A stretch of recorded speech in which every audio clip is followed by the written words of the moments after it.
but she doesn't see them often. "What is this book?" she asked me.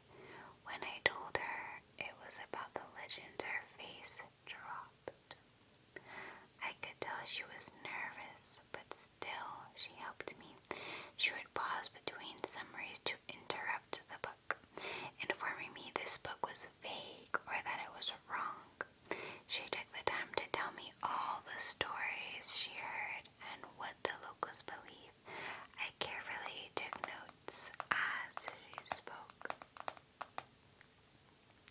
I paid for our meal and helped the woman to her apartment before finding myself sitting in the lobby, deciding what to do next. As I snapped out of my fantasy world of monsters and legends, I began feeling unease again. I felt eyes watching me again.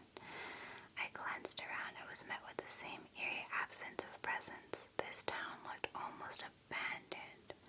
The longer I stayed there, the faster I wanted to leave.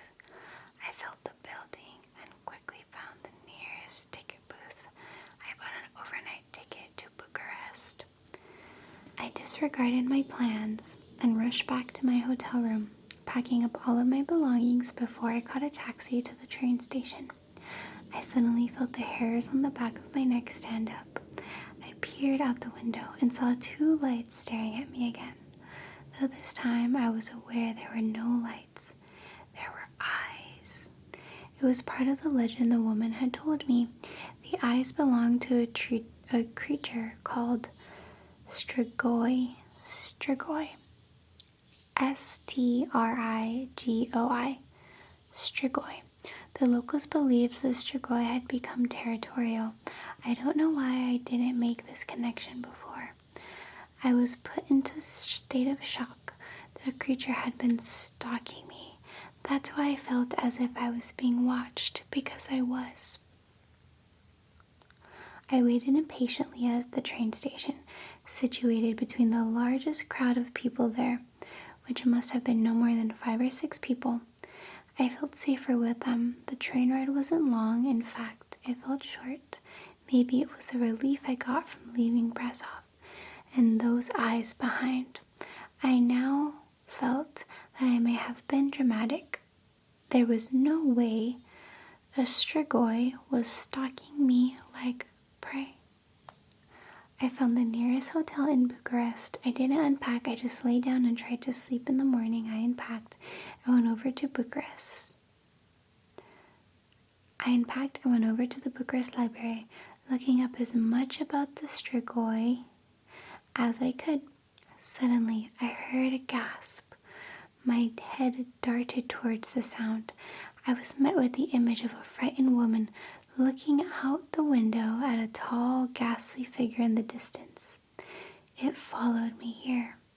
I was shocked. It looked vaguely like the photos in the book from yesterday. The wind blew the glass door to the library open.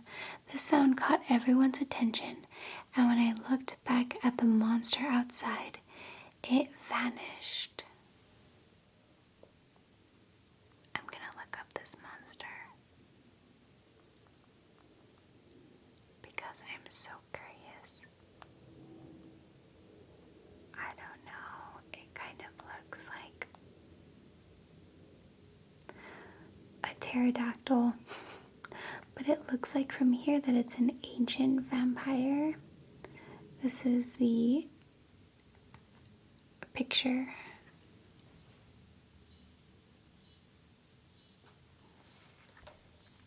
So that's what the monster looks like, in case you're curious. I turned to the only thing I could turn to. I reached into my briefcase and pulled out the card of the man I met on the plane. He picked up the second ring. Hello? He spoke first. Hi, I'm the guy from the plane. I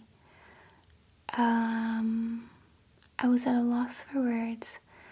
I think I'm being stalked by a Romanian monster, and I don't know who else to call. I continued. The man on the other line was silent. I could hear him breathing, trying to decide what to say. You're not serious. You can't be serious, he said. I couldn't tell if he was angry or just in disbelief. If I were him, I would have just hung up. Please come quickly to the library, I asked him, though my words sounded like pleads. He hung up on me. I didn't know what I was going to do. I stayed in the library reading, hoping maybe there was some kind of warding. I had been searching frantically when I felt a cold hand on my shoulder. Goosebumps scattered across my skin and my body shivered. I turned slowly and fearfully. To my surprise, I was met with the worried face of the man from the plane. Is it happening to you too? He asked me. He nervously glanced around. He was paranoid as well. The Stroy, is it following you? I asked him curiously. He nodded. Since I landed, he told me. His voice was shaking while he spoke. I urged him to leave the library with me, to go back to my room so we could speak privately. He followed me. The streets of Bucharest weren't as filled as I had expected, yet still they were much more lively than Brasov. Once he entered my hotel room, a wave of relief washed over both me and the man. I heard him let out a sigh as I shut and locked the door. Daniel, by the way, he said suddenly. Sam, nice to meet you, I said as we shook hands. I sat down at the small coffee table in the corner of the room. Daniel, didn't he insisted, went to look out the window. It's a shame. The city was so beautiful and yet ruined by the presence of that beast. He pitied himself as he spoke. My life will never be the same, assuming I live long enough to get out of this city. Daniel continued, although Daniel was perhaps my only chance at avoiding this creature, and that the only person who understood. He was aggravating to speak to.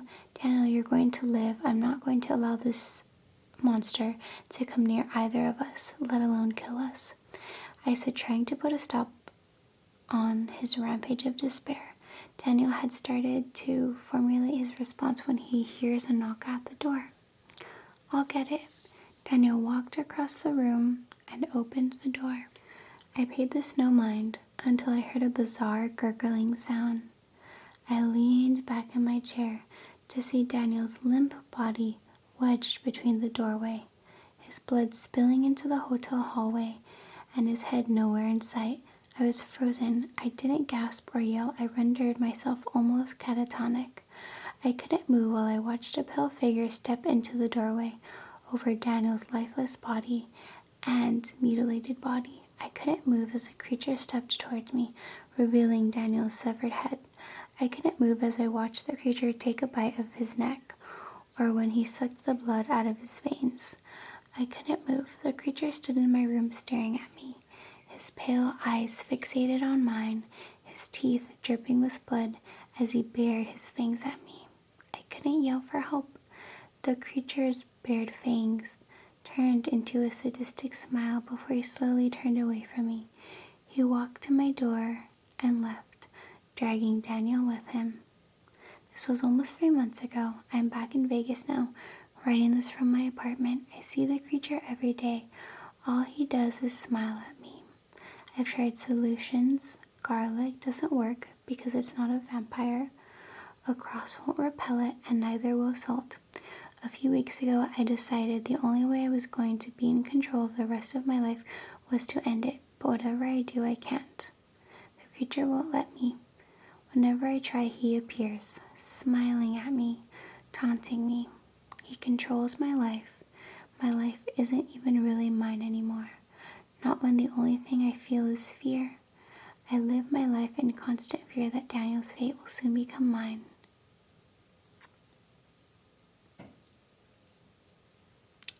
And that's it. That's the story.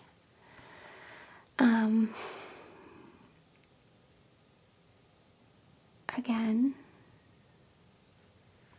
this is Reddit, so these can totally be made up stories, especially when mythological creatures are involved. But take it with a grain of salt. And that is the story I have for you. Maybe we'll read some true crime next time. Thanks for watching, and I will see you next time. I hope you take a moment to join me on Psychetruth.patreons.com, where you will find dozens of exclusive videos that we have either had to remove from YouTube or that will never be posted on YouTube. And of course, there's plenty of bloopers and behind the scenes as well, so you can see everything that goes into our video creation process. If you like this video and would like to help us create more videos like it, I hope you will consider becoming